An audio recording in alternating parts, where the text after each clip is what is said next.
Now, after merits and demerits, what I want to suggest you,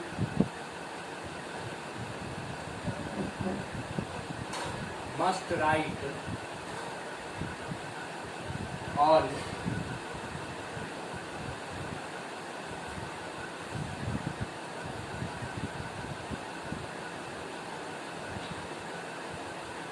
merit and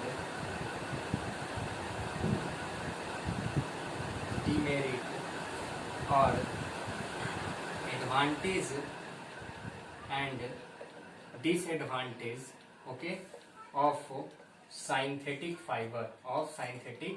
fibers. Okay, you need to write down all these things related to synthetic fibers. Okay, some properties regarding to are all synthetic fibers. Okay, you need to write down all merits and demerits. Now let us talk about another topic, which is plastic. Okay, so here synthetic fiber is finished, the half part of this chapter finished. Okay, let us move to the another important topic, which is plastic. Okay, so let us talk about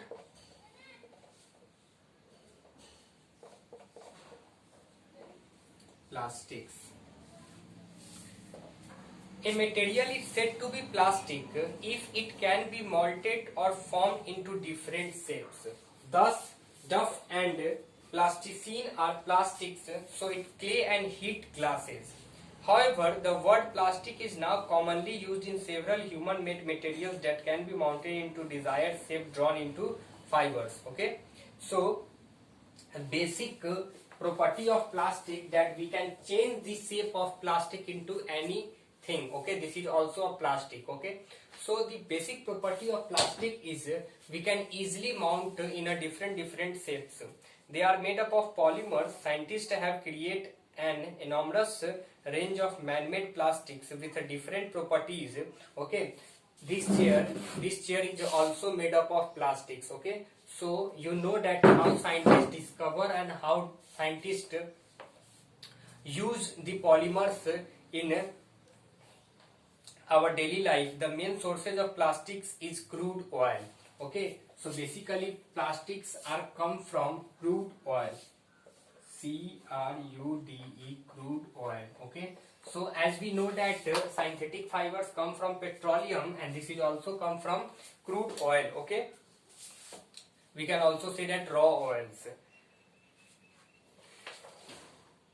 Plastics can be classified into two groups depending upon how they react to heat. Okay, first is thermoplastic and second is thermosetting plastic.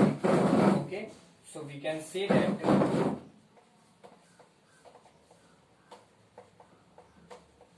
plastics can be classified into two groups.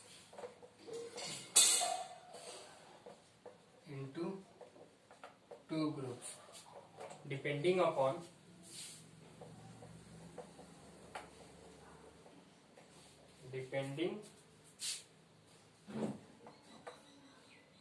their reaction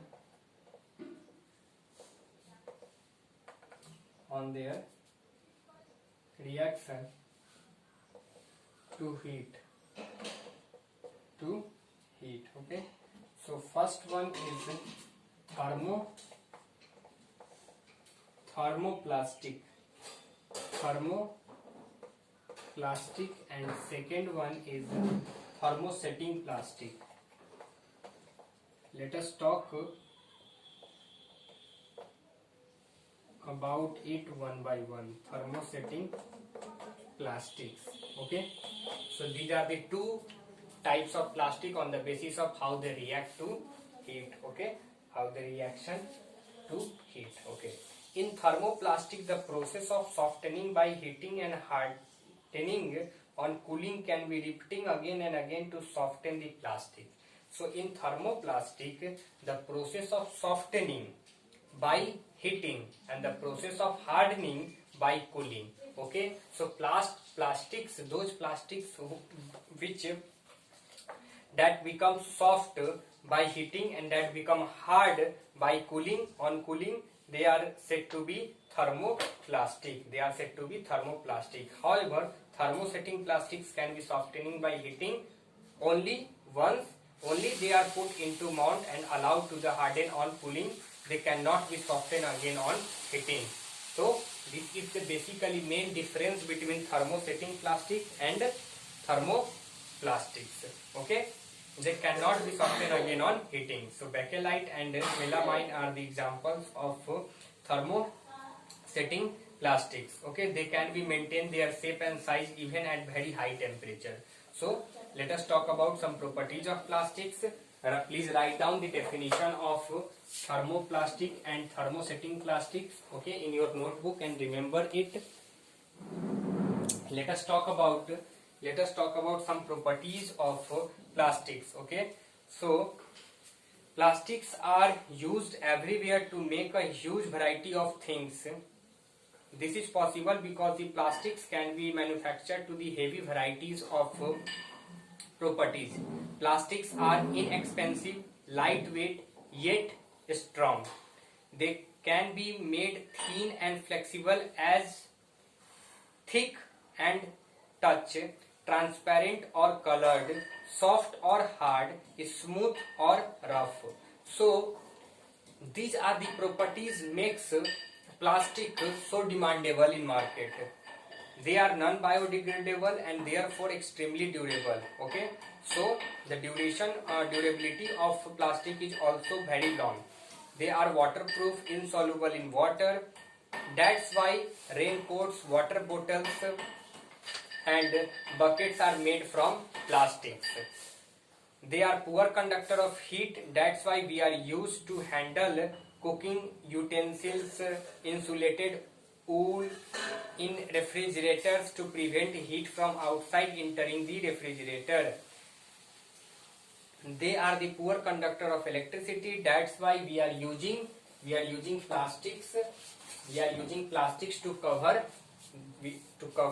a conducting wire. Okay, so this is the coating of plastic okay, on wire. That's why because it is bad conductor of electricity. Okay, so that's why electric wire coats, the electrical applicants and cables have a plastic coating. They have no reaction with water and air. They do not corrode easily. That's why they are used in a store chemical such as an acid. So please write down 1, 2, 3, 4, 5, 6, 7. Total 7 properties of plastics. So one thing that I want to tell you, I will definitely give you a question related to plastic in your upcoming examination. Differentiate between thermoplastic and thermosetting plastic and write 7 properties, not 1, 2, 3. Write 7 properties of